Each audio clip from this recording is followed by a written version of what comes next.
어렸을 때 생기는 측만증이 이게 평생 가는 거예요.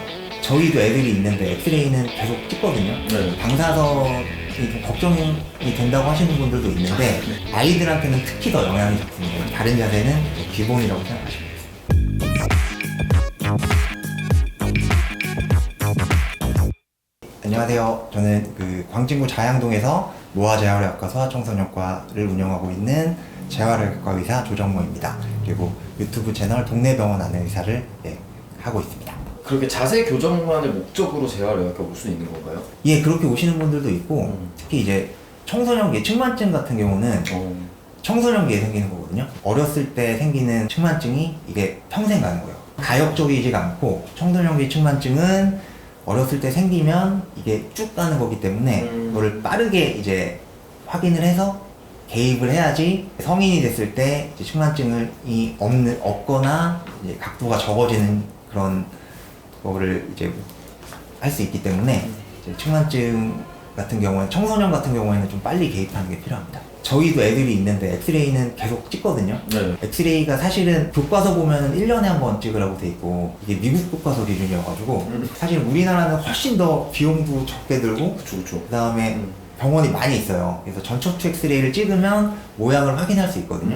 그래서 한 초등학교 한 3, 4학년부터는 한 6개월에 한 번씩은 엑스레이 찍어서 어떻게 변했는가를 좀 확인을 하시는 게 좋을 것 같습니다. 방사선이 좀 걱정이 된다고 하시는 분들도 있는데 아이들한테는 특히 더 영향이 적습니다. 면적이 적기 때문에 이게 실제적으로 어떤 건강상의 이슈가 생길 가능성은 극히 적고 병원은 주변에 굉장히 많이 있고 하기 때문에 이 전척추 엑스레이는 초등학교 때부터 조금 1년에 한 번, 6개월에 한 번에 찍으셔서 측만증이 발생했는지 요거를 좀 일찍 확인할 필요가 있는 것 같습니다. 후천성으로 척추 충만이 오는 케이스가 없고 선천성은 유전적인 요인이 많이 크다는데 이게 맞나요? 측만증을 얘기할 때 이제 원인이 불명이라고 이야기를 하죠. 그래서 측만증에는 당연히 이제 유전 영향이 있을 거예요. 엄마 아빠 측만증이면 애들도 영향이 있을 거고 원인이 불명확하다는 거는 어떤 요인이 딱 정확하게 영향을 미치는지 이제 스터디가 안 된 거거든요. 그래서 근데 당연히 자세를 바로 한다거나